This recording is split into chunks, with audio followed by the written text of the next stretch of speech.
Happy Wednesday. Hopefully you got your fill of Halloween candy after last night. It is Literacy Wednesday here on Good Morning Vail, and we're going to check out some of our favorite authors. So get ready, hold your coffee, and have some fun because Good Morning Vail starts right now.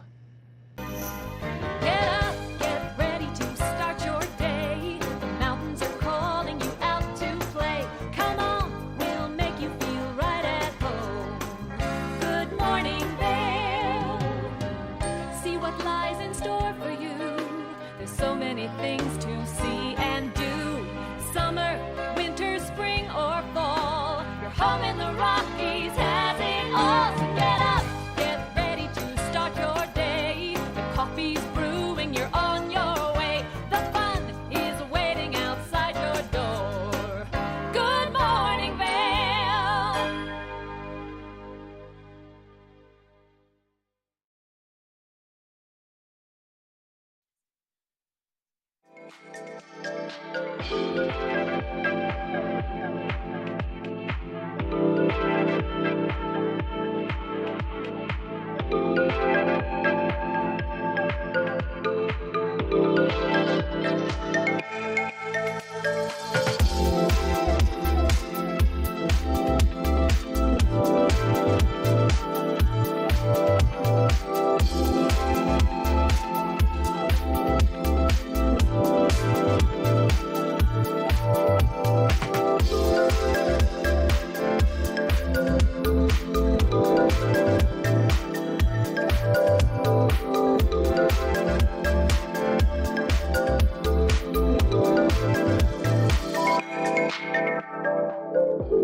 Good morning, Vail.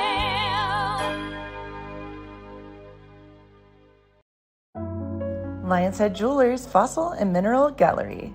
Located in the heart of Lion's Head Village for over a decade, our 4,000 square foot gallery boasts a one-of-a-kind experience that cannot be found anywhere else in Vail. We carry the most exquisite array of fine jewelry, high-end minerals, and museum-quality fossils. We invite you to come in and explore all the history and beauty that nature has to offer.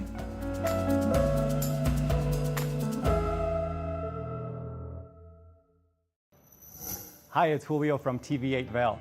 Do you ever wonder why our tagline is "There's more for you on 92"? Because we're always bringing you more. More Good Morning Vail from 7 a.m. to 9 a.m. all year long. More local coverage with Vail Vibes and Covered Bridge on TV8. More opportunities to participate with new roundtable panels on mountain perspectives and our new Spanish programming block coming this fall. Find us on Comcast Xfinity Channel 92, on YouTube, or our website at tv8vail.com.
Thank you for watching Good Morning Vail. Have an amazing day. Get on out there, soak up that sunshine.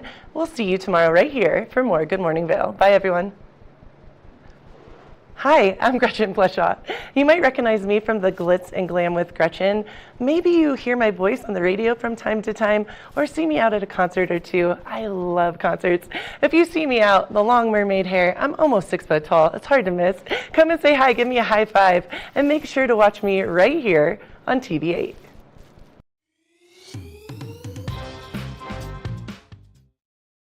Good morning, Vail.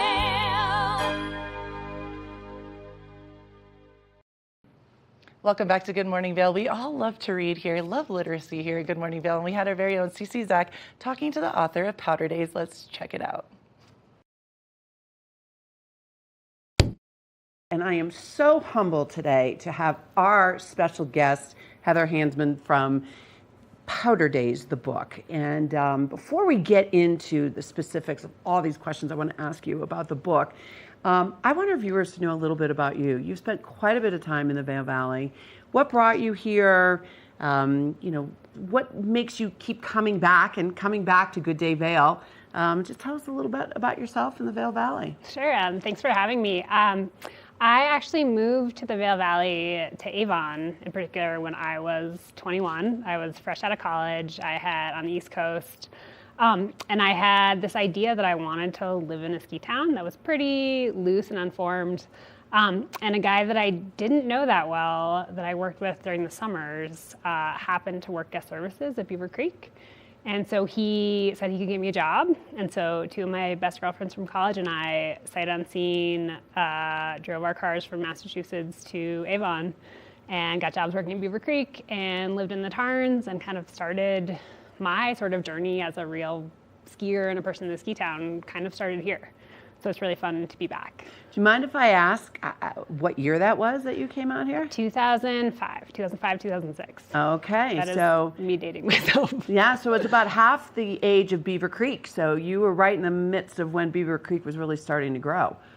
And you say the Tarns too, and I'm sure the Tarns had been around for a few years as part of employee housing. Is that correct? I think so, yeah. Yeah, it was pretty weathered by that point.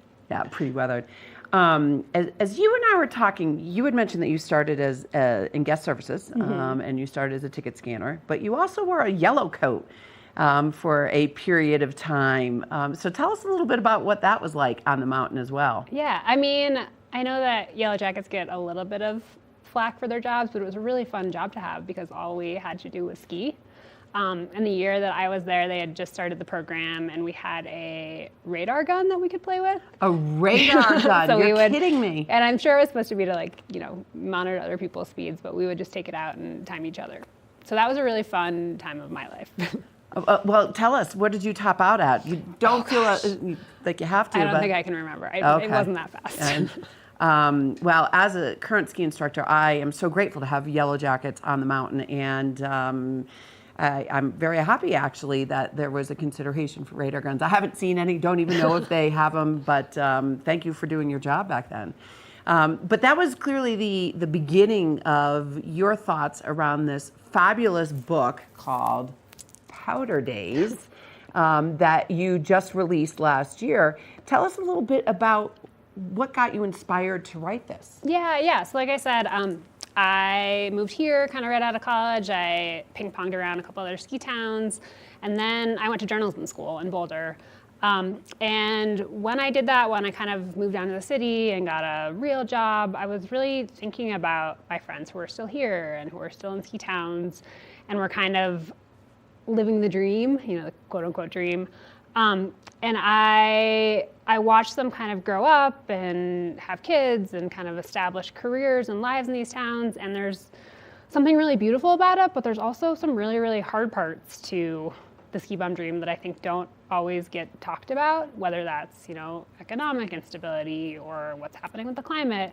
And so that idea of living the dream and what that dream could be and what made it complicated was just something that I was really fascinated by in my own life. I kind of had this, sliding doors fear that maybe I had missed out on something. And as a journalist, it felt like this really interesting question to dig into. Can you be a ski bum? Could you ever? And where did the idea come from? And the interesting thing about a ski bum is that not only are they skiing themselves, but they're providing a service for the community, for their own livelihood. So, what are some of the jobs that these ski bums hold or held? Yeah, I mean, I think that a town like Vail, like this valley, like a lot of these Colorado mountain towns are really dependent on the service industry, on the people who work on the mountain, on the people who work in the restaurants and the lodging and the, healthcare services. And I think that when you're somebody who's living in, and I think this was kind of more true 15 years ago before so many people could work remotely, but if you're going to commit to living in this town, you're really a part of this service economy that makes the town's flow. And so what were some of the key findings that you had as it relates to individuals trying to make a living here in these services that actually benefit all of the viewers of this show? Yeah. What are some of those findings that you had? Yeah, it's a tricky question. And I guess for a little background, to do the research and the reporting for the show, or for the book rather, I did basically a big road trip, which was really great. I did a big loop around the Western U.S. and popped into all these ski towns to kind of look at what the reality of hardcore skiers looked like. Would you mind naming a few of those as well? Sure, those yeah. Areas I did. I started in Montana. I went through Big Sky and down into Wyoming to Jackson to Sun Valley. Did a loop through Utah, came through the Vail Valley, Summit County, spent a chunk of time in Aspen. So it was like really a big kind of Western U.S. I spent a little bit of time on the East Coast too. And in those places, every town has its own identity and its own kind of things it's dealing with. But in a lot of those places, housing was really top of the pile, kind of whether local wages could keep up with affordability, and kind of what the sustainability was of the local community. And as skiing gets more expensive, as real estate gets more expensive, we're in a time of inflation right now. So there's a lot of pressures on, the people who, A, love the sport that we all love, and B, are really supporting the towns that we live in. And it's interesting you using the word sustainability, because in the context of what you just said, it was about sustaining the ski bum and those that service the community. But after reading the book, you also found out some other interesting environmental issues as it relates to sustainability as well. Oh yeah, absolutely. I mean, sustainability as a word applies across the board, I think. And we don't have, even if you take apart the community and the economy and all that, skiing doesn't exist if we don't have snow. So at the most base level, we need to be thinking about protecting the climate. We need to think about carbon reduction if we want skiing as a sport and these places that we live to exist even 10, 15, 20 years in the future. I mean, you look at this winter across the country and it's been really variable, California to New England. And I think that's not changing in a positive direction anytime soon. Well, and I would imagine that some of our viewers don't really know the differences of what we've been seeing with climate, or I should just say the snow in those areas. Could you just tell the viewers, the variability that you've been following in these different areas? Oh yeah, I mean the Sierras has their biggest snowpack in years, and my parents, for instance, live in New Hampshire, and it's been 50 degrees and raining there, so you get kind of the full spectrum of weather. I mean, and climate and weather are not the same thing, but they're very connected. And which we'll get into shortly, because if we don't have snow, there is no skiing. Yeah, absolutely. So tell me a little bit about the response to the book. What have been the emotions of those readers that you've had a chance to spend time with? Yeah, it's really, writing a book is so interesting because it happens in your brain and in your computer, and then all of a sudden it's out in the world for people. And for the most part, it's been really positive, and it's been really cool to hear from people who have read it and maybe connected with their personal experience or what they'd wanted to do. There has been I think this is kind of like the tricky thing that skiing as a sport is dealing with right now, but there has been some blowback into the fact that I talked about race and identity and economic inequality, and I think that makes some people really uncomfortable, even though that, who gets to be a skier, who can afford to be a skier, who's welcome in a ski town, I think is some of the most important things that we're thinking about in skiing right now. So I think tensions are high around some of those tricky social issues. Well, those social issues are at the forefront of everyone's minds these days, but people are so afraid to talk about them. I enjoy seeing what Eagle County is trying to do in some of those areas. Vail Resorts is always looking for ways to try and tell us about how they're trying to help the community. But one of the things that strikes me is that there's the minorities are really growing as a huge part of the population here. And what I see from your book, and if we look at the ski bum as being the person that's servicing us, and they could be minorities in some instances, we've really got to spend time helping them figure out how to live life here with all of us and feeling comfortable about it. Yeah, I mean, absolutely. If skiing doesn't reflect what our community actually looks like and what the country actually looks like, then the sport is going to die. I think making it open and inclusive and welcoming and accessible is one of the most, if we want, skiing as a sport and as an economy and the archetype of the ski bum to live on, we really need to open the doors and make sure that it's something that's accessible to not just the kind of easy traditional image of the ski bum, which is a privileged white man. Yeah. So I think that we really have to work on opening the doors. So hold that thought, the privileged white man and the future of skiing. So Good morning, Vail. Nap Harvest, your local marketplace for fresh, locally produced products. Our indoor farmers market is open 7 days a week, featuring locally grown organic produce, prepared meals, honey from our Nap Nectar hive, furniture, cutting boards, and much more. We source and sell locally grown and produced products from the Vail and Roaring Fork Valleys. Visit us at our new location in Eagle Ranch, 717 Sylvan Lake Road, next door to Color Coffee Roasters. My name is Tyler Alvarez. I work here at Sweet Basil in Vail. I'm a bartender here. I originally came to Vail to snowboard. I slept on my sister and my cousin's couch for what was supposed to be a week, turned into 2 months, and then I found my own spot, and then kind of made friends and worked different places in the valley and kind of just fell in love with it more and more every single day, and ended up finding my way to Sweet Basil through some friends who had worked here and all the great things that I heard about it. And yeah, I've been here for 4 years now. It's hard to wake up in Vail and be upset when you look outside. It's just beautiful. My favorite part about working at Sweet Basil is definitely that I could be proud about everything that we're putting out, whether it's food, drinks.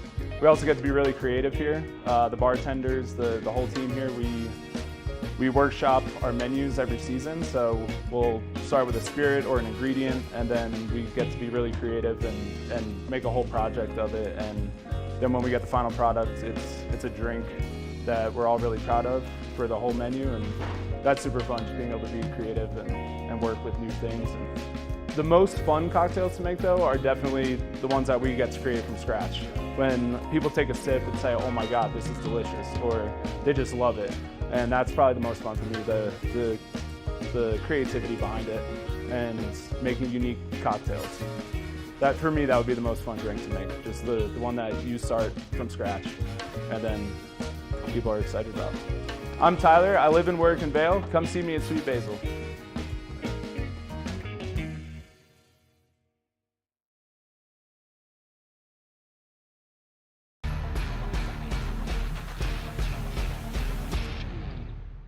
Do you love the outdoor lifestyle? Make sure you tune in every day at 8 p.m. to catch Scoreboard Nation. It's an outdoor lifestyle show dedicated to your 3 favorite mountain towns, Vail Beaver Creek, Park City, and Reno Tahoe. Join us for an incredible venture. Find us on TV8 Vail, Park City Television, or at thescoreboardnation.com. We can't wait to see you there. TV8, there's more for you on 92. Serving the local community 24 hours a day, 7 days a week. Good morning, Vail.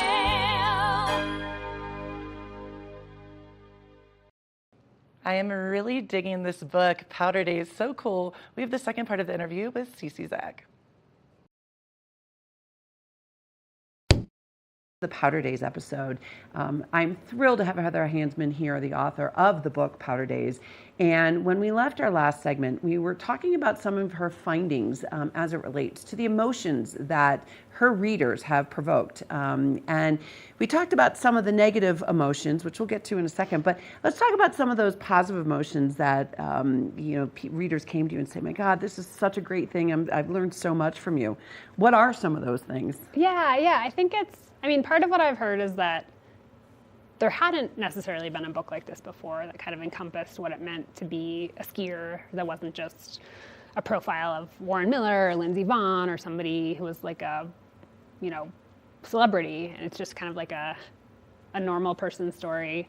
And I think that... And I have to say, and thank you for bringing that up, because it really is a normal person story, and I could relate to it so much, and I learned so much. So I didn't mean to interrupt, but it is a normal person story, so thank you for saying that. And I think that, for me, I thought, I spent 4 years thinking about this book, and one of the things I've thought about a lot is why skiing is important, and if it is important, in the grand scheme of things. And I think, what I settled on for me, and what I think that has come up for a lot of people, is that, skiing is something that I do just for joy, just for fun. There's no social pressure. There's no, if I go to ride my bike, sometimes it's for exercise, but skiing is just for joy. And I think that's a really important thing that we maybe don't get in a lot of places.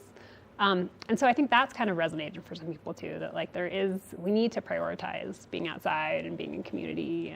And I'm happy that you're saying being outside too, because there's probably a lot of viewers that don't necessarily ski anymore, or at least downhill ski. And that's what the book resonated for me. It's not just about skiing, but it's how you can apply it to the mountains and what that brings to us here living in the valley. I mean, we are looking for that joy. Yeah, and there's some really interesting, one of the things that, a book can kind of become a wormhole, it goes all these different ways, but one of the things that I ended up being a bigger piece of the book than I thought was sort of the mental health aspects of skiing and of recreating, and why that feels important to people, and why certain people are maybe more drawn to, move to Vail or push their bodies. But I think it's really important for our physical and mental health to be outside and be active and be in the environment. So I think there are, sometimes it can feel like, I know for me when I was younger, being a ski bum felt a little bit self-indulgent, but there are some real, physical, biological reasons why it's important for us to do this. Yeah, and you mentioned in the book that sometimes when people do move to the mountains, it's to escape maybe a previous life or previous challenges that they have.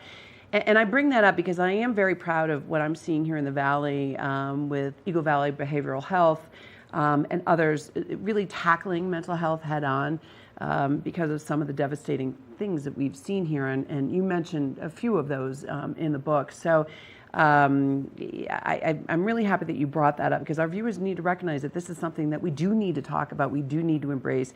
And matter of fact, I think when we were preparing, I mentioned to you, I was at a restaurant in Avon the other day that they even have a mental health tax in your chit at restaurants now, where we can provide an extra tip, so to speak, or a tax that can be donated towards mental health issues here in the Valley. So thank you for bringing it to the forefront, and thank you for making it a topic that we can talk about. Yeah, I think it's incredibly important to talk about. Across the Mountain West, a lot of ski towns have incredibly high, disproportionately high suicide rates. Yep. There's a lot of people who are struggling.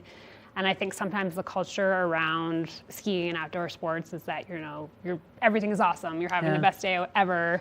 And when that's not true, I think it can be really hard. So I think it's really crucial to be talking about this stuff and kind of opening doors. And you bring up culture. So, and you speak a lot about culture in the book. And all of those resort towns that you had mentioned, a lot of them have a lot of consolidation going on, which really reshapes the future culture. Tell me a little bit about your thoughts about the shifts you're seeing in ski resort town cultures. Sure. Yeah, I think, one of the questions and one of the hard parts at the heart of this book is that I think it is becoming harder to make a living as a worker in a ski town. Things are getting more expensive. We have more short-term rentals and second homes. We have people moving in from outside. And I think that if we want these towns to retain their culture and to have a sense of community and a sense of liveliness, and also just, people working and thriving in these places, we really need to think about from a community standpoint, from a government standpoint, what it means to kind of hold on to that culture, and how do we support, whether it's housing, whether it's transportation, whether it's education, how do we support the people who are in these towns who make the towns work? Because otherwise they kind of become empty shells. Yeah. Well, and thank you for bringing up government, because one of the things that I've been following is that the town of Vail has a new strategic plan where I believe it's called the Vail Steward Plan, and they have these 5 pillars to evaluate, not just evaluate, but to be able to make sure they do enough research in certain aspects of the town in order to protect the culture, in order to create the best world-class experience. I can't remember all of them, but it is called the Vail Steward Plan. As a matter of fact, I think it's being reviewed at the end of this month, and whereby they'll put resources again. My point being is that there is a part about the culture, and I see it shifting just in the few years I've been here. And my fear is that the more consolidation that happens, more big enterprise comes in, that the shifting culture is not necessarily a good thing for these resorts. So I wanted to highlight that as a piece to our viewers and to yourself. Yeah, I think it's a really real fear, and it's not coming from nowhere. And I think that point about know what's going on in your local government. One of the things that I've that's really stuck with me in the book research and thinking about it.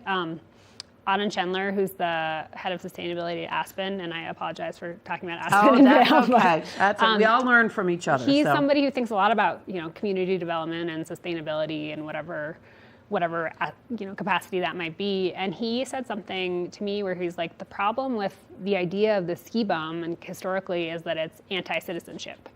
And you have this idea that like you're sneaking by under the radar and you don't have to pay for things and like you're kind of sticking it to the man. But if you think like that and act like that, then the world will change around you and maybe not for the way that you want it. So I think that idea of like being an engaged citizen in the community that you live in is crucial right now, especially as we see kind of big forces changing the towns that we live in. Yeah, I mean, what you're telling me is that it's not just the ski bum that the government official was referring to. It really is around the community. And if we're going to live here, and I know just from my own experiences that the demographics here are shifting, and there's more people spending a lot more time here. We need to be a citizen, and we need to, forget what we know from where else we may have come from, forget those beliefs, and really jump in and be a part of the community. So, wow, it's an interesting thought. Let me touch upon one more topic that I know is very near and dear to your heart, and that's around the climate action and the various things that you see or you think we should be doing more of in these mountain towns. What are your thoughts around that? Yeah, I mean, I think like we were just talking about with weather, like this is the most base issue for the future of skiing, I think. Are we going to have winter? And I think there's so many levers that we can push on. I mean, that local government and industry in where we live is a huge one. The outdoor industry is a huge economic developer. We have this huge, incredible amount of power that we could leverage in the government that I think isn't being done as much. So I think pushing big businesses to move away from carbon, looking at our elected officials and passing policy to move away from fossil fuels. I think that we have these kind of levers that we can push in towns like Vail that are really important. Well, and I know Vail Resorts has their net zero program, and their deadlines are 2030, and it'll be interesting this year. I'm going to do some research on this to see how they're faring against that, especially since COVID. But I think it's really important that we all understand what government's trying to do, nonprofits are trying to do, what the big businesses are trying to do, and fall in line with our own daily behaviors. Yeah, and as a citizen, you get to put pressure on the businesses that you use and your local government. Yeah. So I think it can be easy to feel overwhelmed and disempowered by climate change because it's so humongous, but like we have levers that we can push. One baby step at a time. Sure. So with that, if you had any thoughts you wanted to leave our viewers, if there was one or two things or a behavior change, what is it that you'd like our viewers to take away from this episode? I mean, I think that idea about finding joy and fun is really important. And I think also that being an engaged citizen in the place that you live, and, you know, if you want a town like Vail or like Avon or Edwards to, you know, continue to be interesting and thriving and full of community, like that's on you. Well, I love that, because my favorite quote in the world is by Gandhi: be the change that you want to see in this world. And so I ask all of you to run to the Bookworm and buy Powder Days. I know it's there on the shelves. That's where I got mine, my signed autographed copy, when Heather was in last year for book signing. So thank you all for joining us. Good morning, Vail. Did you know that all Eagle County residents and visitors can get a free Eagle Valley Library District card? All you need is a photo ID. You get our online databases and resources, free music, free streaming, all from wherever you have internet access. Free audiobooks and e-audiobooks straight to your phone. Go into your Eagle Valley Library District branch today and get your library card. Familia, estamos muy emocionados de por fin presentarles nuestro nuevo programa completamente en español, Conexión Latina, que se estrena este lunes 21 de agosto a partir de las 7 de la tarde. Por el momento, el programa se transmitirá los lunes, miércoles y viernes de 7 a 7 y media de la tarde, con una repetición de 7 y media a 8, así que no hay excusas para perdértelo. Te recuerdo que puedes sintonizar nuestra programación a través del canal 92 de Comcast, nuestra página web tva.com y nuestra página de Facebook TVA Conexión Latina. Acompáñanos en esta nueva aventura llena de información y entretenimiento local. No te lo pierdas.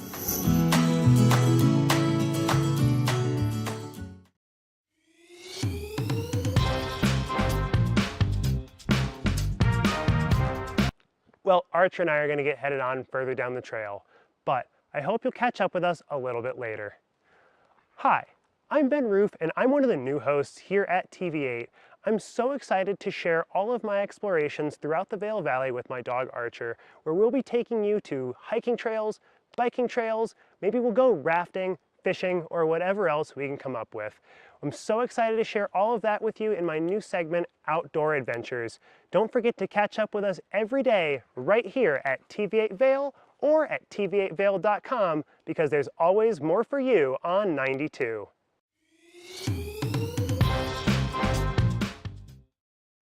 Do you have an interesting hobby or skill you'd like to share for Vail Valley? We want to hear from you. We're looking for people to share their musical, artistic, culinary, woodworking, athletic, or technical talents on Good Morning Vail. If you'd like to share your talents with the community, email Danielle at tva8vail.com. Join the community conversation. There's more for you on 92. Learn the latest in science each week and how it relates to everyday life. From space exploration to plant biology to the latest in high-tech advances. Every new scientific development is explored and explained in an understandable way. Amazing stories each week. Watch Science Now.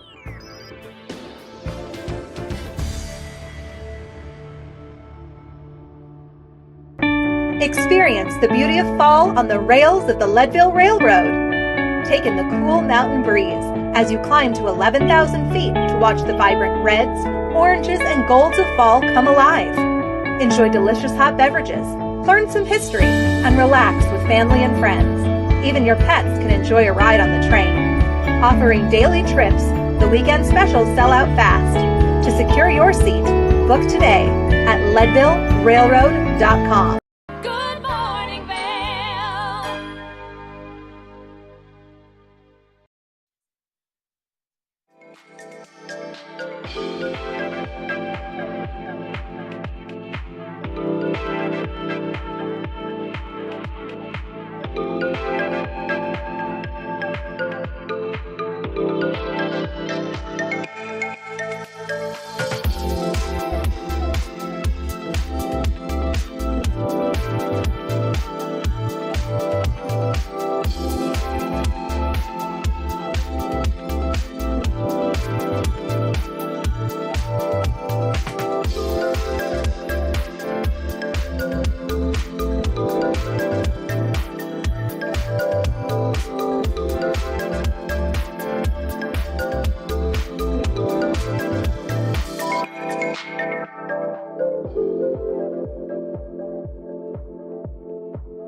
I was really honored to get to do this interview with author of The Procedure. Let's check it out. Good morning, Vail. Welcome back to Good Morning Vail. I am very stoked, a little excited to say the least, and very ski stoked.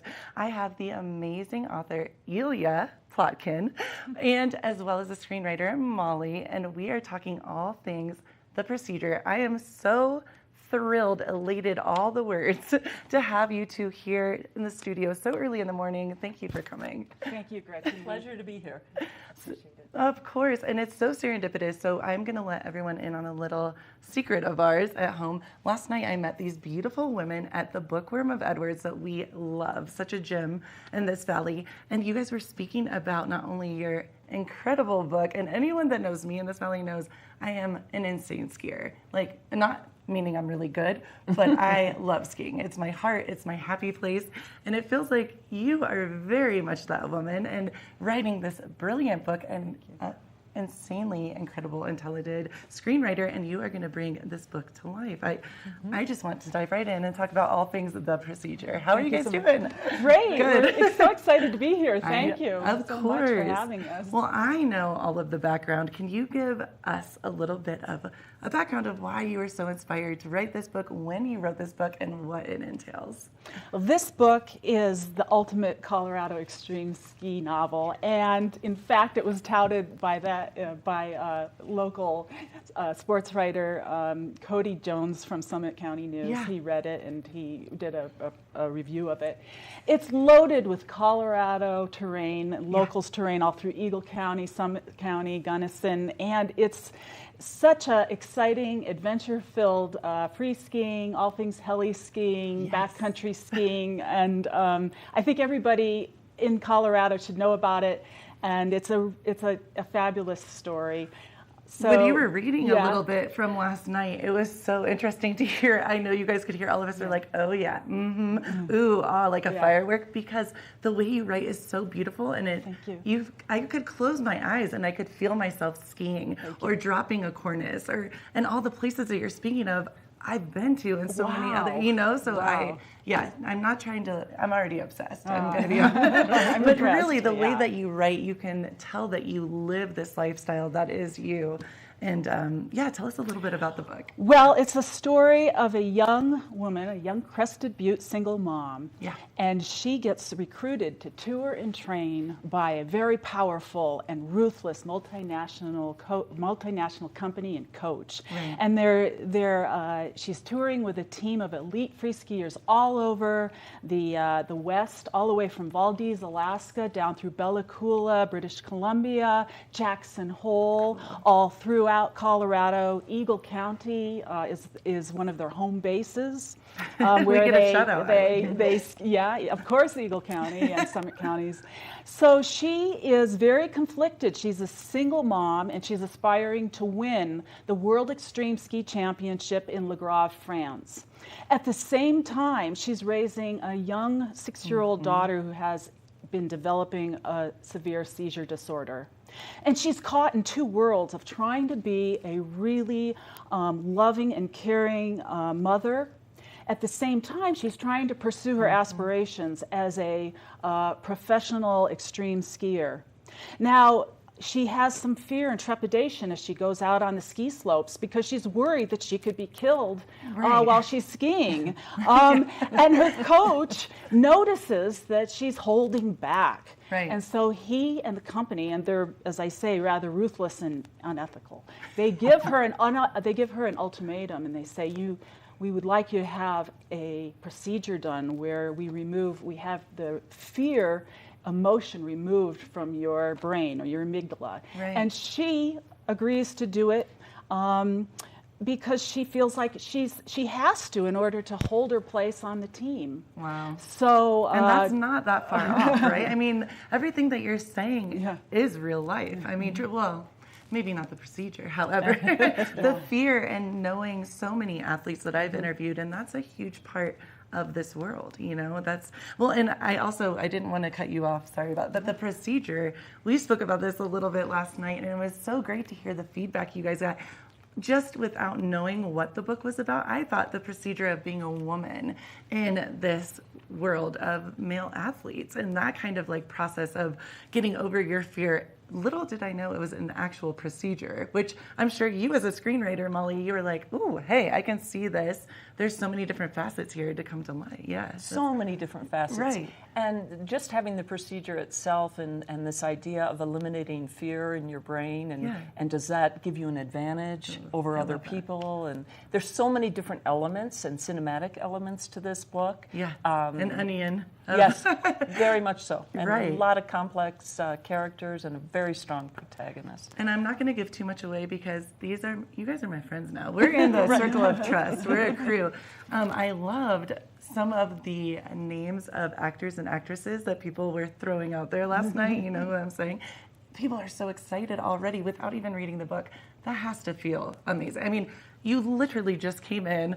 I just got my book last night, and we are all sitting there so stoked, and we haven't even read a page. We heard you read 2 gorgeous pages, but that has to feel amazing.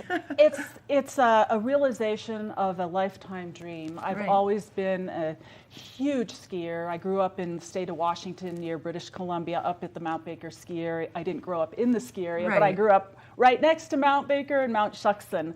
And I spent my youth up there every day during working at the ski shop. And it was a real ski culture, working at the ski shop with all the people there and running the ski school and taking care of the rental and retail. And that's how I learned how to ski, is being up there every single day. They were in the culture and skiing incredibly rugged and unforgiving terrain and just learning the ropes and dealing with steeps and deeps and big walls and couloirs and massives and rock faces and all of that. And I had such a passion for it, and that passion just grew all through my life. I was always chasing lines and looking for the next mountain to conquer.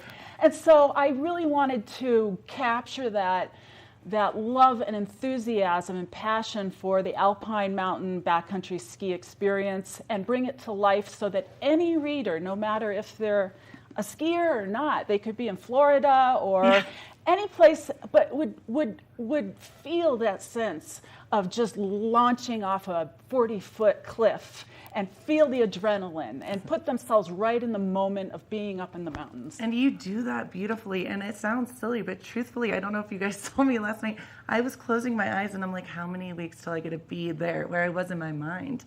Because you can tell that you use the verbiage of a true skier. And that's true. Someone that gets the mountain, understands the mountain, has been in the mountain. So how much, I wanted to ask you this last night, how much of the main character is you? Oh, that's an interesting question.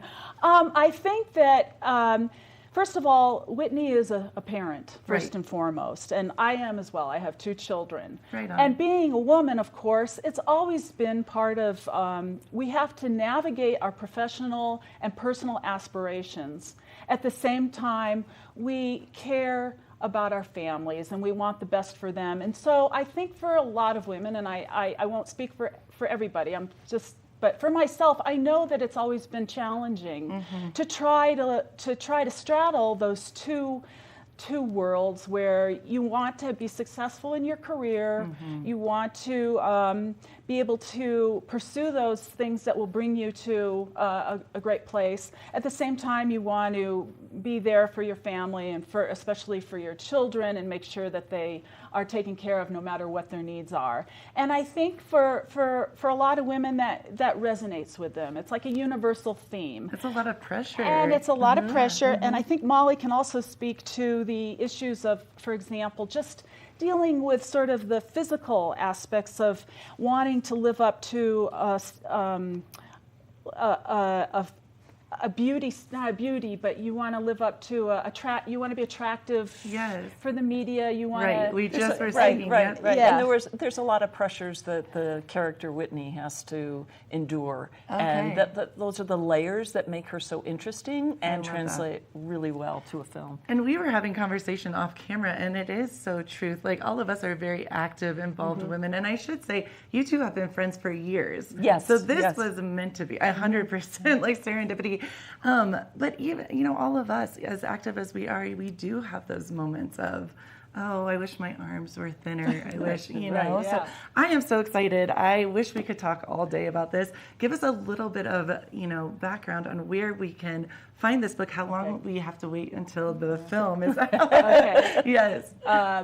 Well, the book is available on multiple platforms: Amazon, Walmart, Target, Barnes & Noble. It's also, I want to give a plug very much for the Bookworm of Edwards and encourage you all to go down there and say hi to Allie and the crew and thank them for carrying the book and being so supportive. I love the idea of the locals, supporting the local businesses. We're all about local support. But if you would like to order it online, it's available. Just go to The Procedure, Ilya Plotkin, which is ELEA Plotkin, Ilya Plotkin, The Procedure, and it should pop up on Amazon or Barnes & Noble, and you can also get it on Kindle as well. And my writing partner and I, Sarah Page, have finished outlining the screenplay, and we're in the process of writing it, and we'll have it done in 2 months, and then we're going to get it made into a film. Ladies, I am going to be with you along the ride, because whether you like it or not, you're stuck with me. We are excited, and we're happy to invite you along. And I want all of you to go out and get The Procedure. It's amazing. And keep it right here for more Good Morning Vail. Thanks. Good morning, Vail.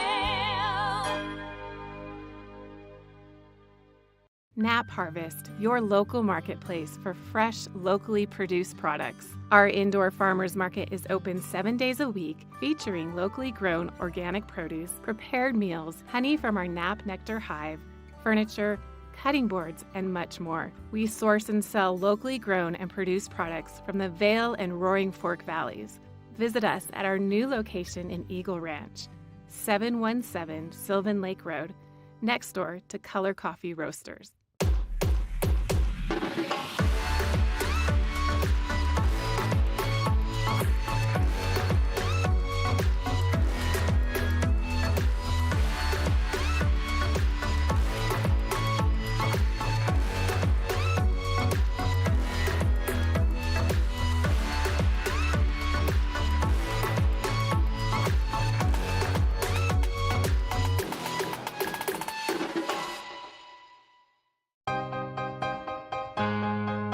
Hi, I'm Gretchen Fleshaw, host of TV8 Vail.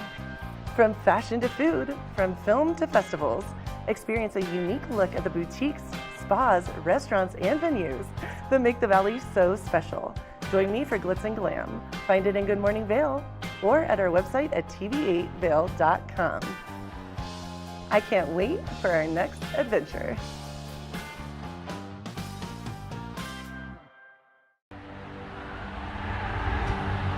Today, we bring you the first part of our global broadcast exclusive conversation. The streets of Tahrir have once again been filled. Key issues here at the United Nations Climate Change Conference remain unresolved. Police are saying the protesters to move further and further away. I'm Amy Goodman. And I'm Juan Gonzalez. And those are some of the headlines. This is Democracy Now!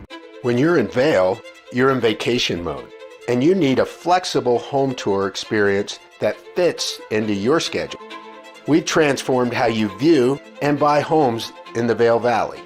With immersive, cutting-edge technology, you can explore properties 10 times faster. In our lounge, we guide you through this digital world on a 16-foot screen where you can imagine your next home in comparison to your favorite recreational spots. Say goodbye to multi-day home tours and hello to a quick stop between your other plans. That's the power of the immersion theater. At Revival Boutique Med Spa, we take an integrative and holistic approach to skincare, focusing on the bigger picture when treating our clients. We use only result-driven and science-based products that contain clean, organic, wildcrafted, and research-based ingredients. From injectables, facials, to body contouring, we offer anything related to looking your best self. Find us in the Riverwalk in Edwards. For a complete list of services, visit us online at revivalvail.com. Follow us on Instagram at Revival Vail Valley. Fall in love with your skin again. There's lots to love at Revival. Mind, body, beauty.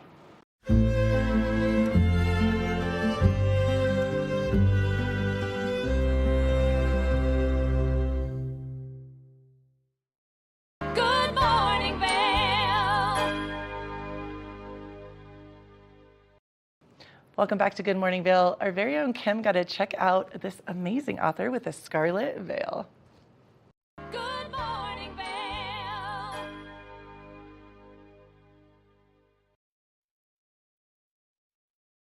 Welcome back to Good Morning Vail. Now, I am so excited about our next guest. Joining us today is New York Times best-selling author Shelby Mahurin to talk about her brand new book, The Scarlet Veil. I've got it here in studio. I'm so excited. I've been flipping through the books and the pages, and it was released today, exactly. So very exciting. Shelby, how are you?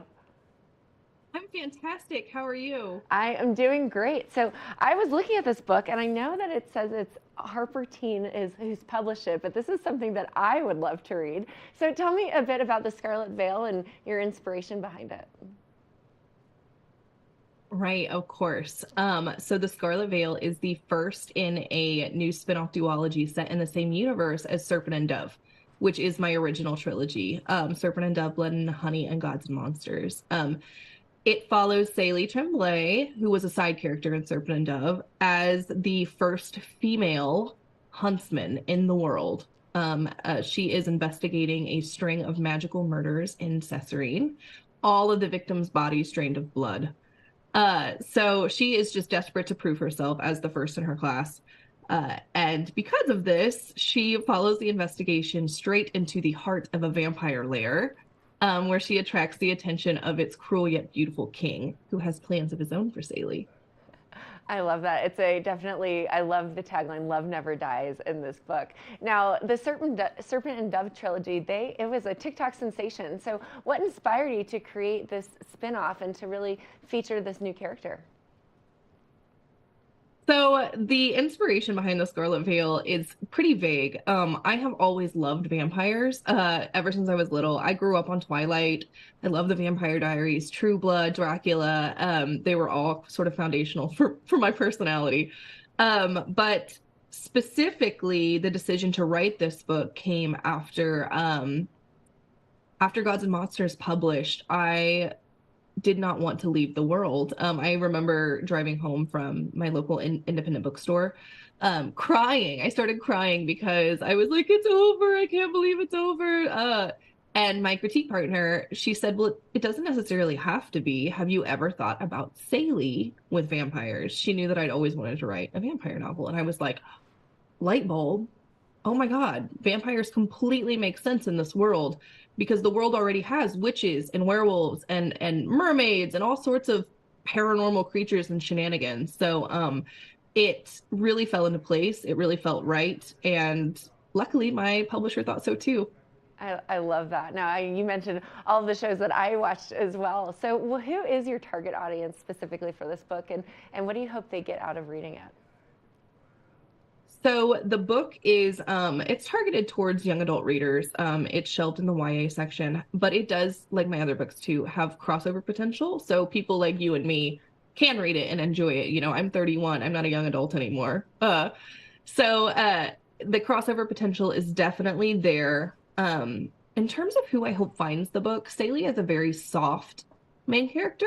She's very traditionally feminine, and it calls into question of like what strength it means, and whether someone who is soft can be strong. And she discovers, as all of my readers will discover too, that yes, you can be soft and strong at the same time. So I hope that reader finds the book specifically. Otherwise, I hope that anybody who's looking for like an escape, it's very much escapist fantasy. I mean, it's vampires, right? It's a vampire love story. Who doesn't want to escape into one of those? That's absolutely the truth. I love a good love story. Now, do you find yourself as an author like relating to Célie at all, or is this more of a brand new character? You know, well, besides the fact that she was in the previous trilogy, but do you feel like you've related to her as you've developed her story and her journey? Absolutely. I often say that the main character in my first book, her name is Louise. She is who we all kind of want to be. Whereas Célie is who we all are. She's very soft, like I said. She's emotional. She's sensitive.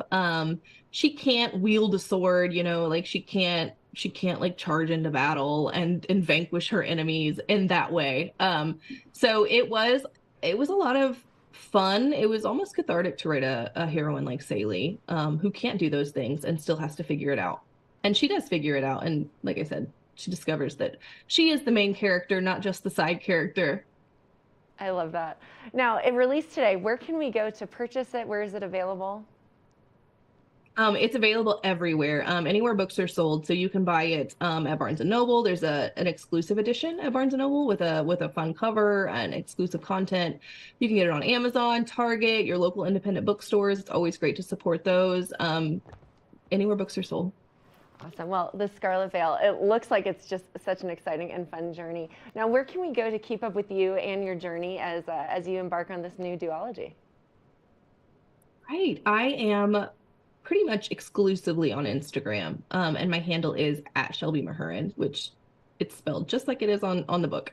Awesome. Well, Shelby, beautiful artwork on the book cover. I'm so excited for you. Congratulations on this new release. I'm sure you've put a lot of time and blood, no pun intended, sweat and tears into this novel. So we appreciate you coming on and sharing it with the world here in the Vail Valley. Thank you so much for having me. I hope you guys all love it.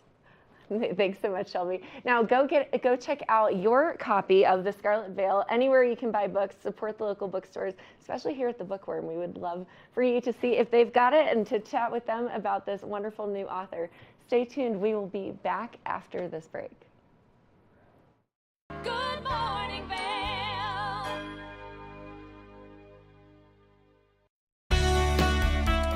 Join us in exploring the everyday lives of community members here in the Vail Valley. Hear their inspiring stories of how they came here, their contributions to our community, and why they chose to call this place home. We want you to be one of our neighbors. If you would like to be featured or nominate someone to be featured, please send an email to Danielle@tv8vail.com. We look forward to featuring your story right here on TV8. At Revival Boutique Med Spa, we take an integrative and holistic approach to skincare, focusing on the bigger picture when treating our clients. We use only result-driven and science-based products that contain clean, organic, wildcrafted, and research-based ingredients. From injectables, facials, to body contouring, we offer anything related to looking your best self. Find us in the Riverwalk in Edwards. For a complete list of services, visit us online at revivalvail.com. Follow us on Instagram at Revival Vail Valley. Fall in love with your skin again. There's lots to love at Revival. Mind, body, beauty. Did you know that all Eagle County residents and visitors can get a free Eagle Valley Library District card? All you need is a photo ID. You get our online databases and resources, free music, free streaming, all from wherever you have internet access. Free audiobooks and e-audiobooks straight to your phone. Go into your Eagle Valley Library District branch today and get your library card. 8-time Emmy-nominated Animal Rescue is a half-hour television series showcasing the heroic efforts of people helping animals.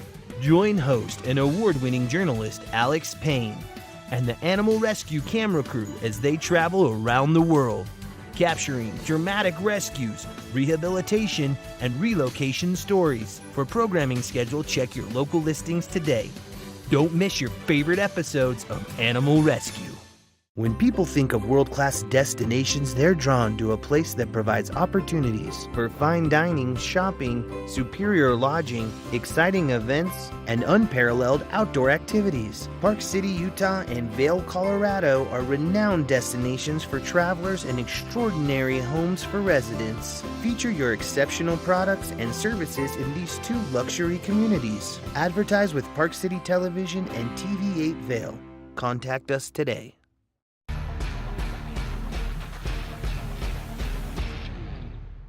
Do you love the outdoor lifestyle?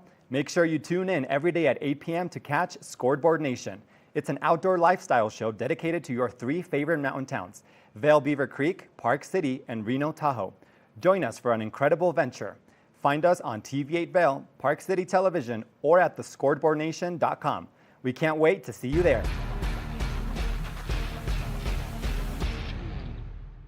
You're watching K34QB.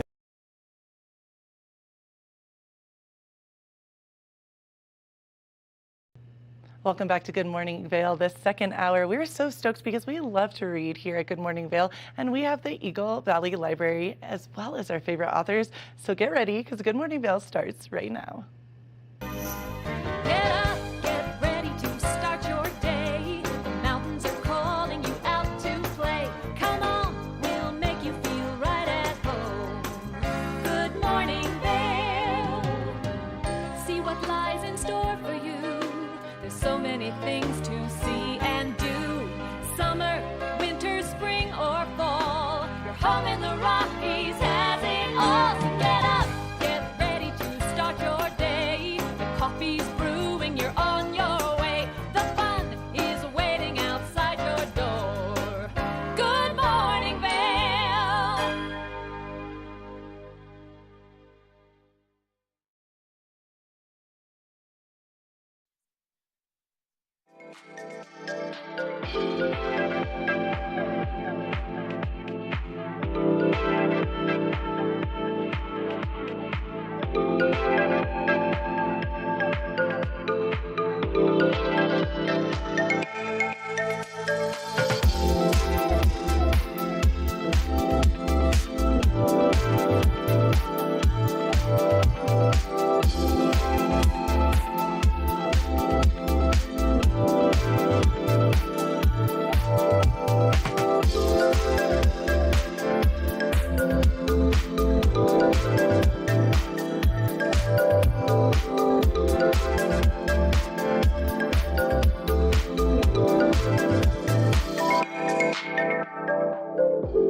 Good morning, Vail. Nap Harvest, your local marketplace for fresh, locally produced products. Our indoor farmers market is open 7 days a week, featuring locally grown organic produce, prepared meals, honey from our Nap Nectar hive, furniture, cutting boards, and much more. We source and sell locally grown and produced products from the Vail and Roaring Fork Valleys. Visit us at our new location in Eagle Ranch, 717 Sylvan Lake Road, next door to Color Coffee Roasters. Do you have an interesting hobby or skill you'd like to share for Vail Valley? We want to hear from you. We're looking for people to share their musical, artistic, culinary, woodworking, athletic, or technical talents on Good Morning Vail. If you'd like to share your talents with the community, email Danielle at tvavail.com. Join the community conversation. There's more for you on 92. America was built on a love for the outdoors. We are a nation of sportsmen, blessed with magnificent natural resources. With broad interest across water and field, we are united in our devotion to nature and conservation. Join us every week for the best shows celebrating the outdoor lifestyle. Outdoor America. Live free.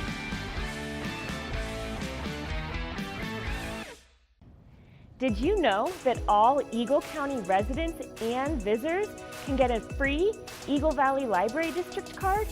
All you need is a photo ID. You get our online databases and resources, free music, free streaming, all from wherever you have internet access. Free audiobooks and e-audiobooks straight to your phone. Go into your Eagle Valley Library District branch today and get your library card.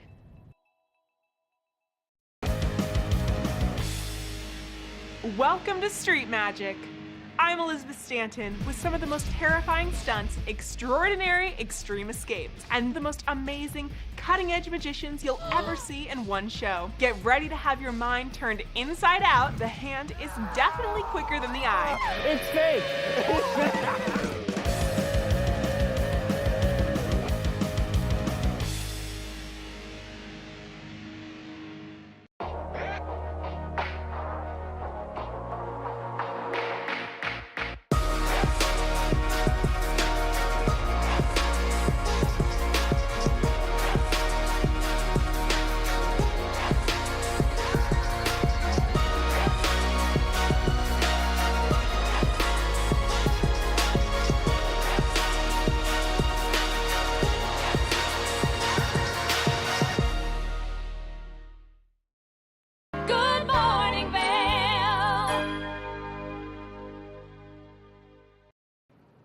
Welcome back to Good Morning Vail. I was so very excited to interview an awesome human being and a New York Times bestselling author, Molly McAdams. Let's check out the interview.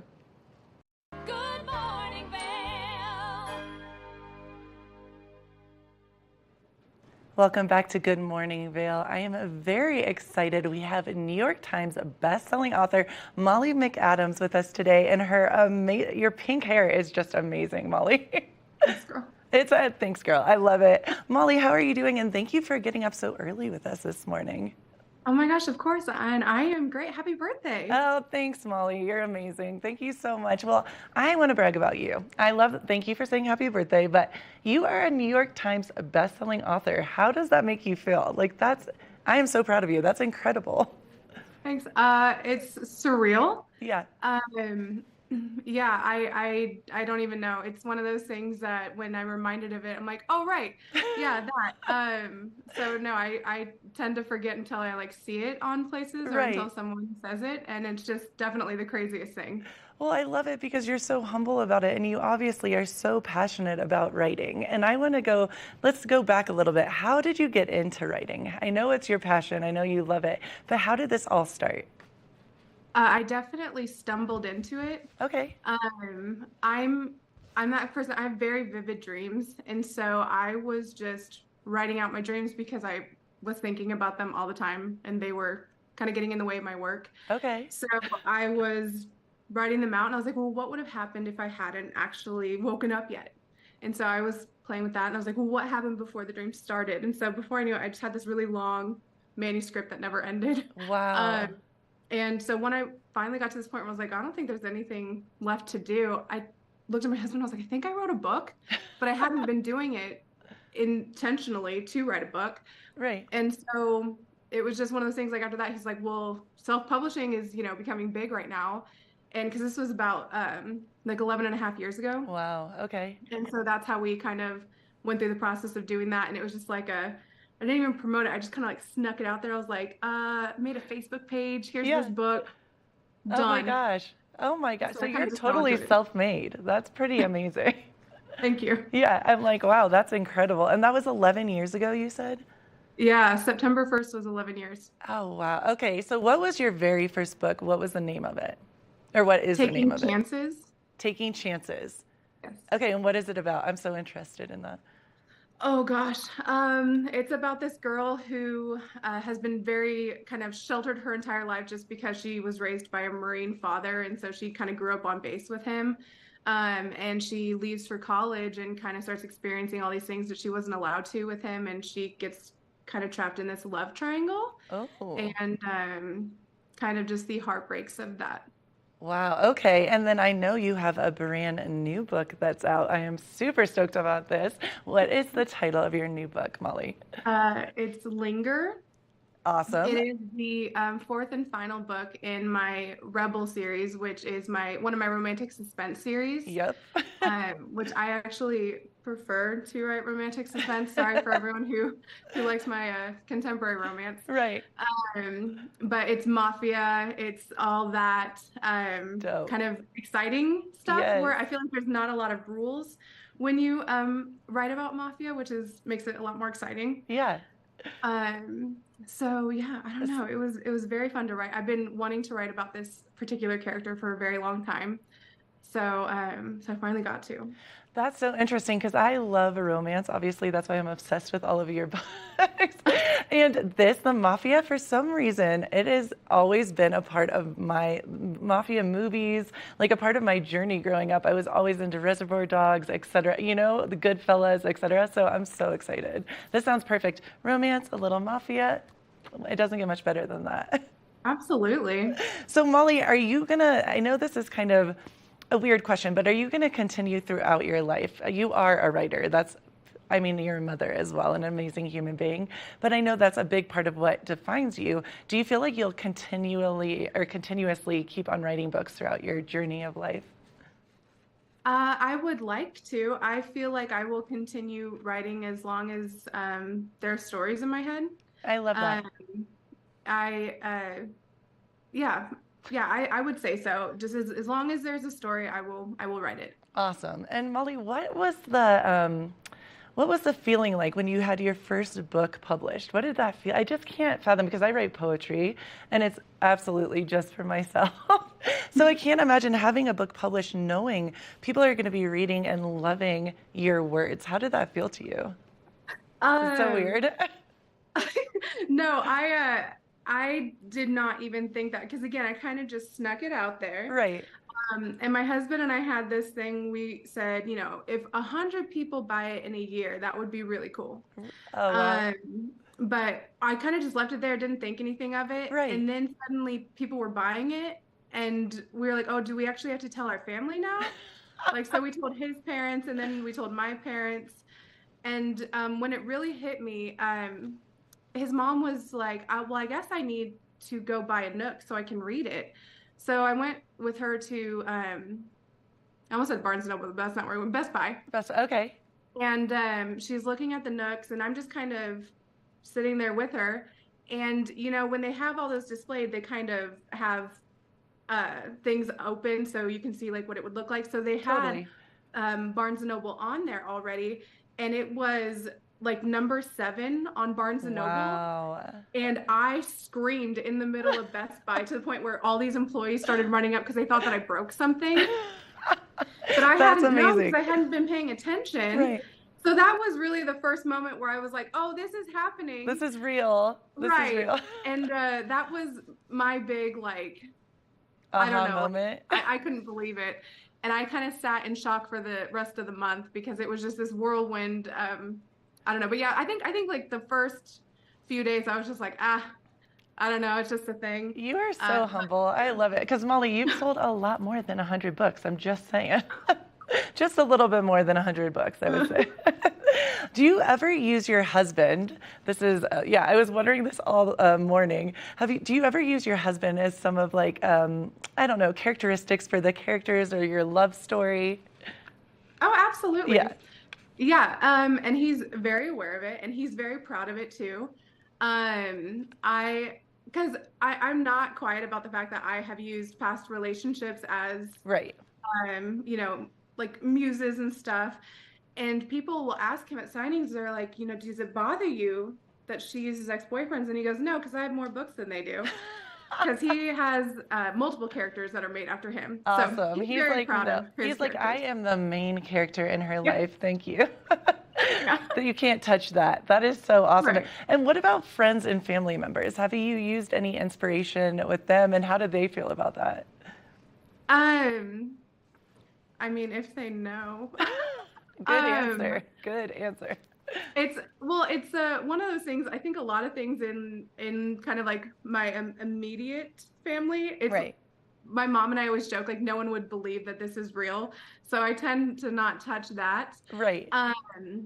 Most of the friend stuff, it's like past friends, like from growing up. Right. I did write a story for based off of some of our friends. It was my husband's work partner and his wife, but I asked their permission. I was like, you know, I really want to write y'all's story. Is that okay? Yeah. And so I got permission for them, and that was it was fun. It was also very nerve-wracking. I was like, oh my gosh, am I going to do this justice? So I've never done that again because I'm too afraid to. Right. You're like, too much pressure. Yeah, exactly. But no, it's really fun to just pull from your life, because then I feel like it gives your stories that sense of reality, even when you're trying to escape reality. I love that. And how old are your children, Molly? We just have one daughter, and she's about to turn 9. Okay, so has she started to read any of your books?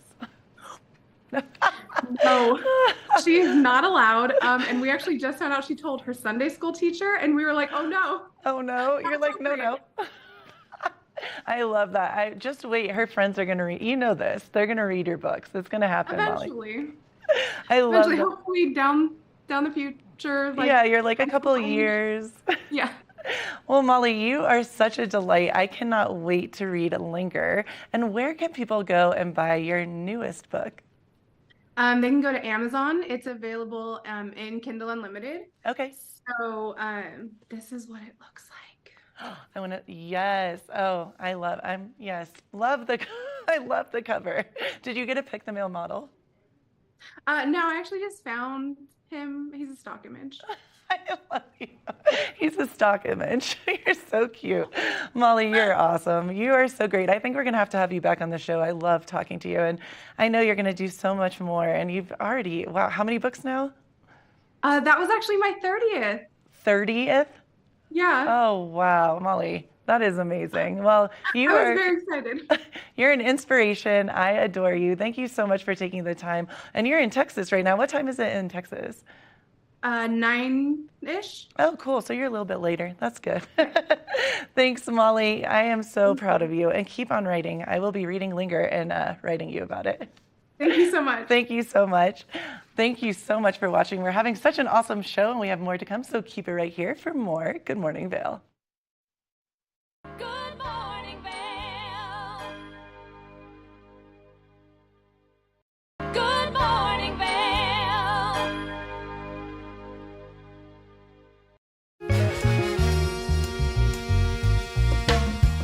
My name is Tyler Alvarez. I work here at Sweet Basil in Vail. I'm a bartender here. I originally came to Vail to snowboard. I slept on my sister and my cousin's couch for what was supposed to be a week, turned into 2 months, and then I found my own spot, and then kind of made friends and worked different places in the valley and kind of just fell in love with it more and more every single day, and ended up finding my way to Sweet Basil through some friends who worked here and all the great things that I heard about it. And yeah, I've been here for 4 years now. It's hard to wake up in Vail and be upset when you look outside. It's just beautiful. My favorite part about working at Sweet Basil is definitely that I could be proud about everything that we're putting out, whether it's food, drinks.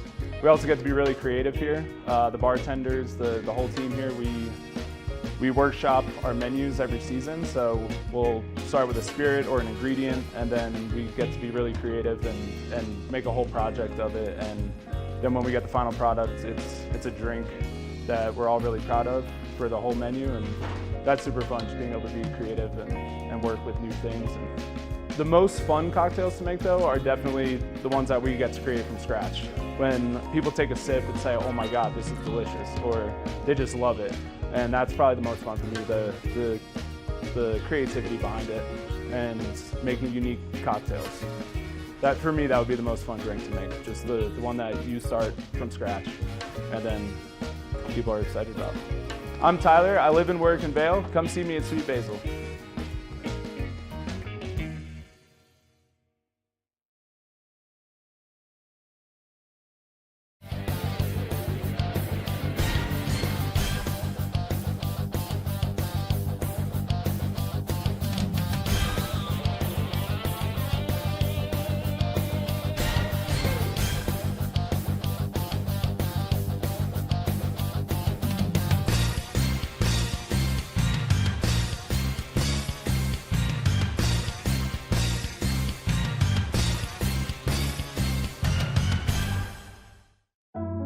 Lion's Head Jewelers Fossil and Mineral Gallery. Located in the heart of Lion's Head Village for over a decade, our 4,000 square foot gallery boasts a one-of-a-kind experience that cannot be found anywhere else in Vail. We carry the most exquisite array of fine jewelry, high-end minerals, and museum-quality fossils. We invite you to come in and explore all the history and beauty that nature has to offer.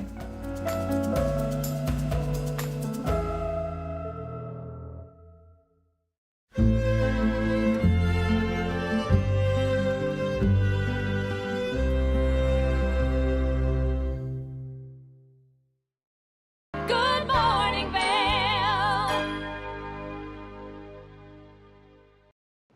Let's check out the recruiter guy, Bill Humbert. Bit of a dismotivating factor. So how would you recommend that we kind of just take those first steps in approaching that loneliness and kind of overcoming those emotions as we're working our way to a new career? So, Ben, I was in South Africa last month, and I came across this elephant that was all by himself. And, he's standing there behind the tree thinking he's going to hide from us, but it really didn't work very well. So what happens is when the leader male gets old, one of the younger males kicks him out, and they're kicked out of the herd, and they're totally lonely. And so unlike that male elephant that was in that photo, you don't have to be as alone as you think you are. You're only as alone as you choose during your career search. So I guess that's where some people like yourself, a recruiter, can come in. If I was looking for a job, would that be someone I would want to reach out to? Is go and approach a recruiter or contact you at recruiterguy.com? Kind of look for a little bit of that help and some assistance in our job search. Well, for most recruiters, the professional recruiters get paid by filling positions. And if you don't have the right experience, they're probably not going to spend any time helping you, because that's not how they get paid. They get paid strictly on commission. But the way a candidate who's looking for a job can overcome those lonely feelings is to go the other way and create positive feelings about their background. So when you lose a job or you choose to leave a job that you love the company and you hate the manager, you feel alone and you feel like nobody else in the world is experiencing this. In fact, lots of people are. And so the best way to transition is, in my book, Expect Success, The Science of the Over 50 Career Search, right at the beginning of my book, I coach people to reinforce their self-confidence and build that back up, because you need that for your interviews. And so get 2 pieces of legal sheets of paper, and at the top write professional, at the second one write personal, and then list everything that you do well, all your skills, your attributes, and even experiences that you're really proud of. And sometimes they will cross over between personal and professional, and that's fine. And you need to fill every single line with something. And then what you do is you add asterisk next to the skills and attributes that you have and that you use, that you enjoy using. Because why go looking for a job if you don't want to do it? So let's focus on the things that you do well, that you enjoy doing. And then you go through those and build stories that demonstrate you have those skills or those attributes or that experience. And when you do that before you even go to the interview, now you've built all of that confidence back up and you're ready to rock and roll. Well, it sounds like that's a great way to prepare both for success in the interviewing process and an awesome exercise to help us both polish up our resumes and our cover letters and just create that foundation of self-confidence that'll help us present ourselves well. Is there, absolutely, how would you recommend starting? If it was just something that we're looking at that blank sheet of paper and we're just having a hard time coming up with some concrete things, how would you recommend we start? Well, one thing you could do is look at a job description of a job that you're interested in and see what skills and experience they're looking for, and do some research on the company and learn a little bit about their culture and what attributes that they may be interested in a candidate. All companies are looking for people who are honest, loyal, smart, can do the job. And so go through those, and then that helps you get started on your list. And so if we've got our list finished, we're looking at our completed list, and then we're looking up at our blank screen on the computer, how are we taking that list and then turning it into an interview?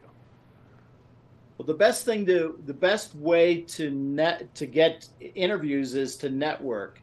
The bad news is human resources in their applicant tracking system, if your keywords do not match a poorly written job description perfectly, and I'm saying, let's say slippery is one of the words in the job description. If it's not there the 5 times that they have it in the job description, and it's not there 5 times in your resume, you will be screened out, or at least get a lower score, and the lower score will screen you out. So it's important to network your way to a new position, to an interview. And by doing that, you avoid all of the human resource screening out. Well, and when you say screening out, you're referring to before a human being even takes a look at your resume, right? Just getting kind of pushed to the side by the computer system? Exactly. So, if you listen to the advertising of the job boards, one of them in particular advertises both to candidates and to companies. And if you listen to their one where they the advertisement for companies, they tell you, we send you the best qualified candidates. What's that mean? They're screening out the candidates that aren't the best qualified, and best qualified is based only on a keyword match. Which, that was something that I was taught by our counselors and stuff when I was in college, was a trick they gave us, and I don't know if this is even a real good trick. It always kind of seemed silly to me, was to take all of the keywords from the job description and just put them in a header or a footer on our resume and our cover letter in white. So that way they don't show up to anybody looking at our resume, and even if they highlight it, if they don't select headers and footers, it still doesn't show up, but they do get picked up by the keyword searches and the algorithms. Is there any other ways that you would recommend to perhaps better get around that algorithm in the event that, say, we're looking for a job with a company that's not nearby and might make networking a little bit difficult? Say if I wanted to move from Utah out to Chicago, for example. You know, I get this question a lot. And have you ever heard of 6 degrees of separation? I certainly have. That's how networking works. Hey, who do you know that's in Iowa? Oh, yeah, I have a friend that went to the University of Iowa. Can you introduce me to them because I'm interested in a job in Chicago, but they live in Iowa?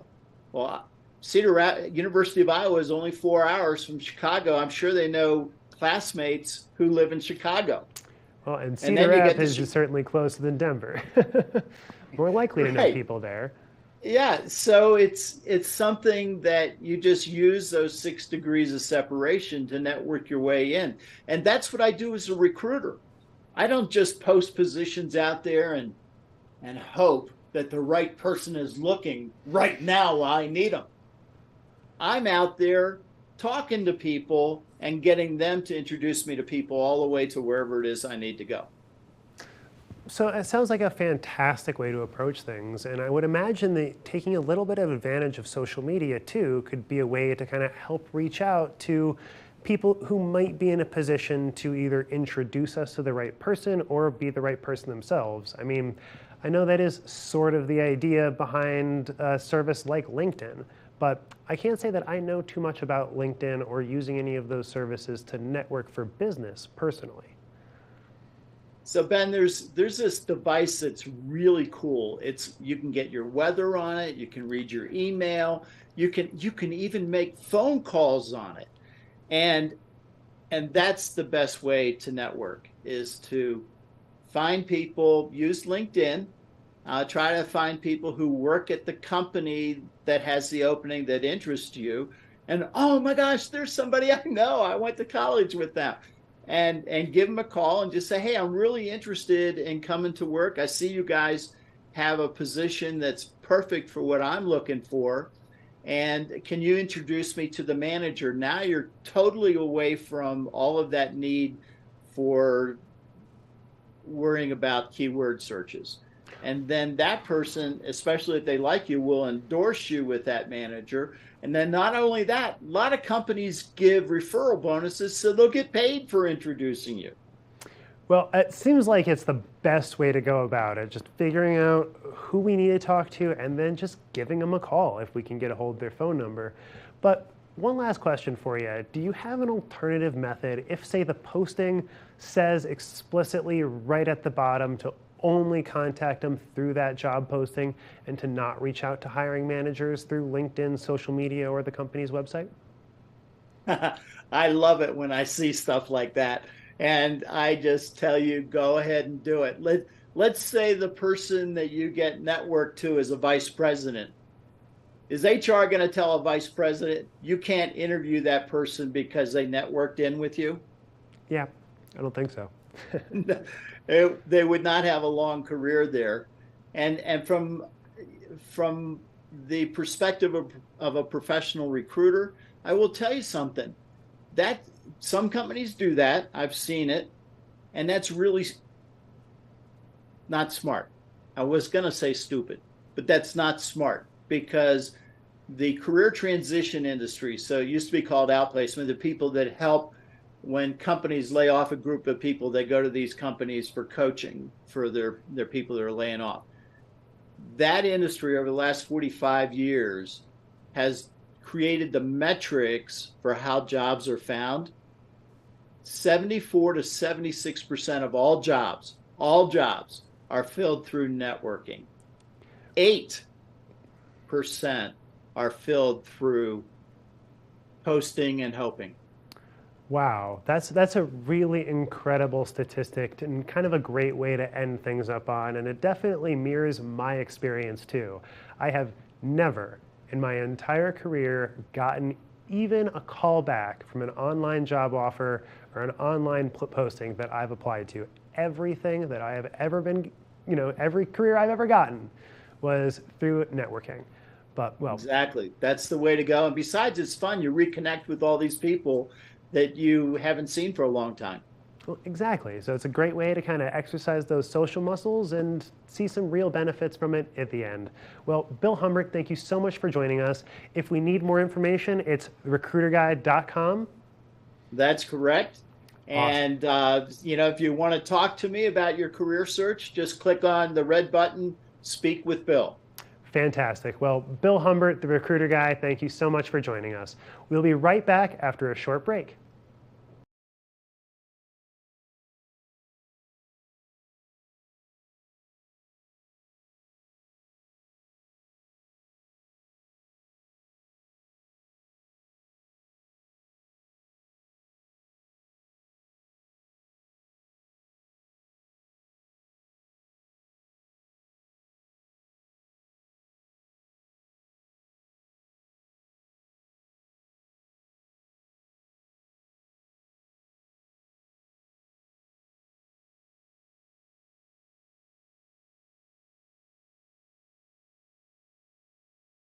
Good morning, Vail. Nap Harvest, your local marketplace for fresh, locally produced products. Our indoor farmers market is open 7 days a week, featuring locally grown organic produce, prepared meals, honey from our Nap Nectar hive, furniture, cutting boards, and much more. We source and sell locally grown and produced products from the Vail and Roaring Fork Valleys. Visit us at our new location in Eagle Ranch, 717 Sylvan Lake Road, next door to Color Coffee Roasters. Familia, estamos muy emocionados de por fin presentarles nuestro nuevo programa completamente en español, Conexión Latina, que se estrena este lunes 21 de agosto a partir de las 7 de la tarde. Por el momento, el programa se transmitirá los lunes, miércoles y viernes de 7 a 7 y media de la tarde, con una repetición de 7 y media a 8, así que no hay excusas para perdértelo. Te recuerdo que puedes sintonizar nuestra programación a través del canal 92 de Comcast, nuestra página web tva.com y nuestra página de Facebook TVA Conexión Latina. Acompáñanos en esta nueva aventura llena de información y entretenimiento local. No te lo pierdas.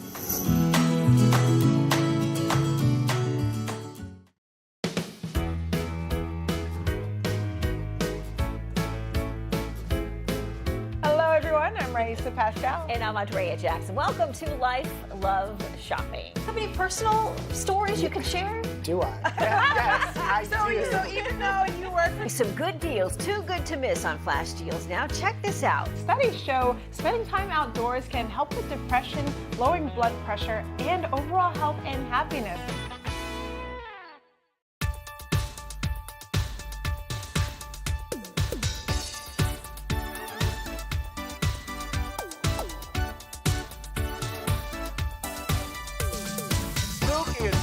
Show. We are feeling good today. Great show on the way.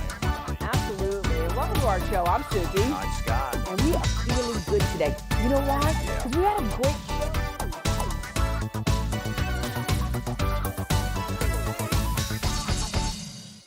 When you're in Vail, you're in vacation mode, and you need a flexible home tour experience that fits into your schedule. We transformed how you view and buy homes in the Vail Valley. With immersive, cutting-edge technology, you can explore properties 10 times faster. In our lounge, we guide you through this digital world on a 16-foot screen where you can imagine your next home in comparison to your favorite recreational spots. Say goodbye to multi-day home tours and hello to a quick stop between your other plans. That's the power of the Immersion Theater.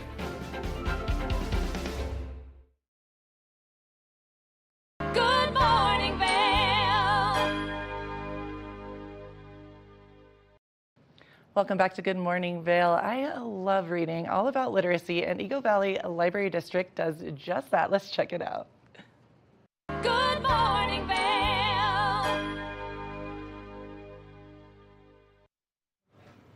Welcome back to Good Morning Vail. It is Friday, so you know what that means. That means that Eagle Valley Library District is here in studio to talk about all the things that they have coming up. Joining me today is Tegan, who I love having conversations with. Thank you. How are you, Tegan? Good. How are you doing? I'm this morning? good. Happy Friday. Yeah, it's a good one. Now, we are in the middle of September. Well, I guess we're at the end of September now, Yeah. which means weather's changing, Yes. kids are back in school, Yes. things are up and running. So what is going on at the Library District? So we've got our after-school programs. We're gearing up because they're about to launch in October. So we have after-school programs up and down the valley. So Gypsum, Eagle, and Avon. So Gypsum is Fun Fridays. So you can come to Friday, come to the library on Fridays after school, and we have loads of activities for you.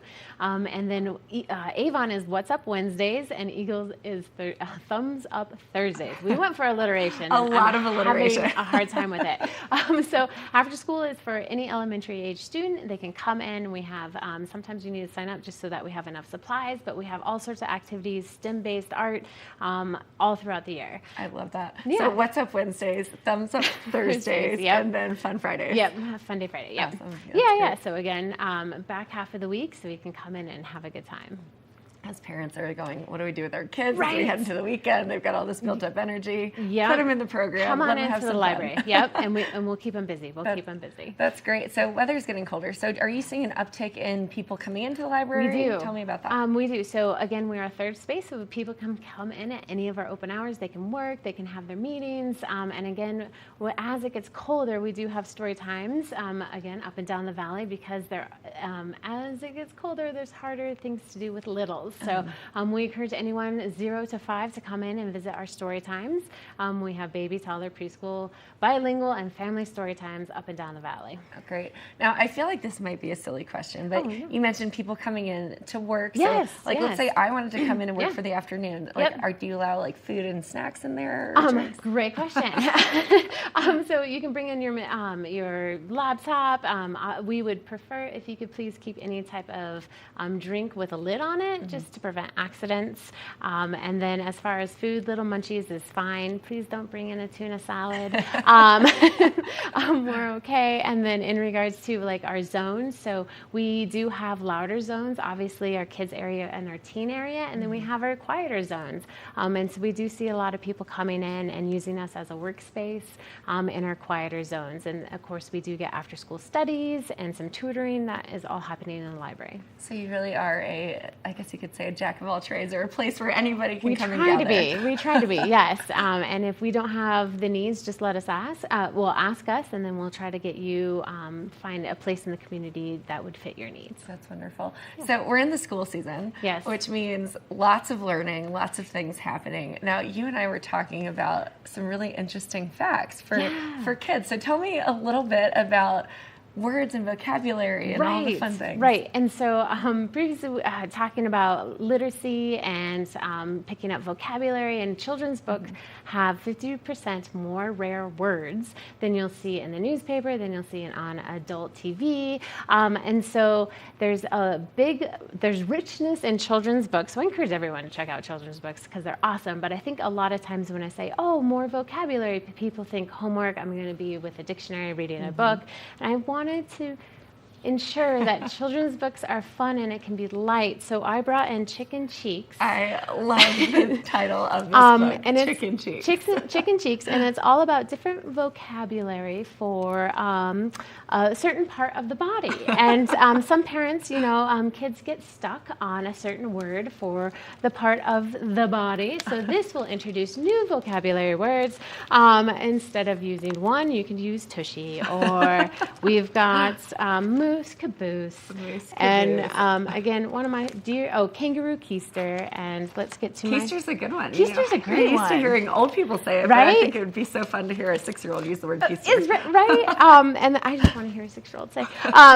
So this is the best rhyme ever, which is duckbill platypus gluteus maximus. So this book is filled with rich vocabulary, but it's fun, it's silly. So vocabulary can be fun and silly, and you can gain a lot of words through children's books, and you can have a good time doing it. Yeah, I love that. I think I need to start reading children's books because amazing. I constantly want to expand my vocabulary, and I think about, you know what, I'll just start marking down words from the dictionary, laugh. Synonyms. That is much better. Have a good time. Because then you associate it with something fun and something fun and funny, and then you can walk around and you just have a ton of words that you can use. I keep landing on the turkey. Rhinoceros rump, giraffe back half. It's just a good time. It's a great time, and I love the animation and the artwork in this book. Oh yeah, and that's another thing I think with children's book is the artwork is so rich. So you got the gems of the words, but then you also have the rich illustration. It's just so positive, right? In a world that's filled with a lot of fact and other things. Yeah, it can be light and fun. Vocabulary can be light and fun. I love that. So are you starting to see things a little bit busy? We are heading into a shoulder season, but that doesn't mean that it slows down for you. No, so we're about to hit our uptick in issuing new library cards at our Avon batch in particular, because we're starting to see the workforce come in. And so thank you for bringing that up, because it's a good reminder that anyone can come in and get a library card, whether you're visiting and you're only here for a week or a month, or you're working here part-time, full-time, or you live here. You can come into the Eagle Valley Libraries, Avon, Eagle, and Gypsum, and get a library card, and you can check out, Chicken Cheeks or whatever else. Is this available in audio? That's what I want to know. Probably on Libby. I bet you on Libby they might have the e-audio version of this. And I'm curious who the reader is, if it is. But you can come into our libraries, and hopefully we have anything that your heart desires, and you can check it out. And that's great. And you mentioned the e-audio. So for those that are visiting that want to get a library card, they can still be connected, still access resources, and make it worth their time. Yep. If you can't visit us during our open hours, you can get a library card online and access their digital resources. Awesome. Well, Tegan, we love having you here. Anything else that you want to share with us? Just come say hi. Say hi. Awesome. Speaking of, how's the Spark Studio? Are you getting a lot of people? Oh yes. So we're we're coming into fall, so we're launching our kids programs, our teen programs. We got reading buddies that have just started, and then we're going to launch our adult programs. So you'll see some more fun activities with the Spark Studio, because we're going to be programming around it. Awesome. And so for new people that are watching the show, tell me what the Spark Studio is, because I think it is such a cool feature. Thank you. So our Spark Studio is located in Eagle, at our Eagle branch, and so it is a maker space, and it has a 3D printer. It has electronic guitars, violins, drums. We've got a sewing machine. We've got a laser cutter, which is amazing. And we have all this tech and tools for anyone to come in, create, innovate. And also we have things to digitize your memories. So if you have VHS, if you have 5mm film with your memories on it, obviously that form is no longer in use, and you might want to digitize that, and we have the tools to do that. And so we're happy to introduce anyone into the Spark Studio, train you up, and then let you explore. I loved the words that you used, the makerspace. Yeah, it's so cool. It's so great. Well, Tegan, thank you for coming on. Thank you. I love the Friday updates that we have, and I love hanging out with you on the couch. You look fabulous. Awesome. Well, where can we go for more information? EVLD.org. Okay, great. Now, thank you to Tegan for joining us here on the couch. I love the Eagle Valley Library District and all that they invest into our community. We had an excellent morning on Good Morning Vail. We've got just a little bit left, so stay tuned. We'll be right back after this break. Good morning, Vail. Good morning, Vail.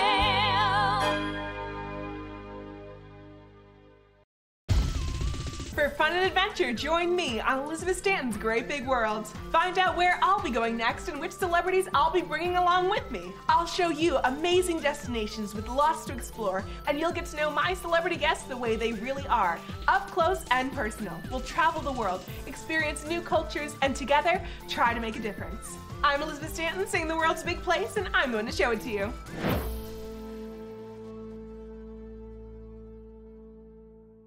At Revival Boutique Med Spa, we take an integrative and holistic approach to skincare, focusing on the bigger picture when treating our clients. We use only result-driven and science-based products that contain clean, organic, wildcrafted, and research-based ingredients.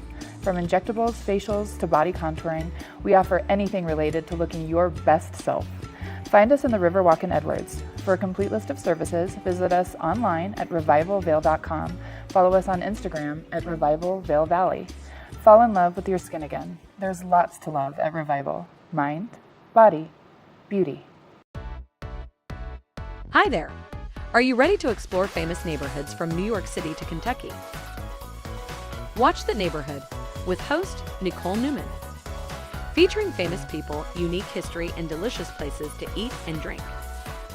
Our viewers get an inside personal look at each neighborhood.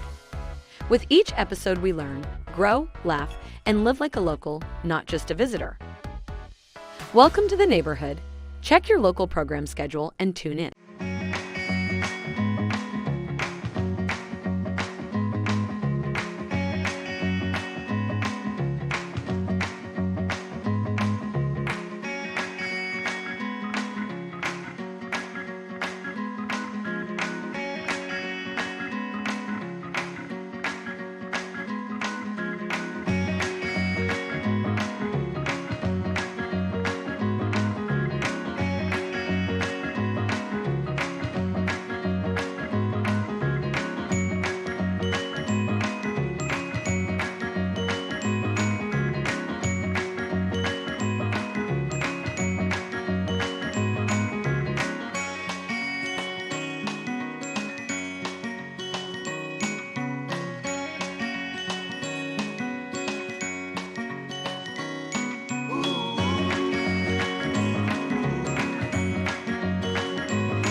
Good morning, Vail.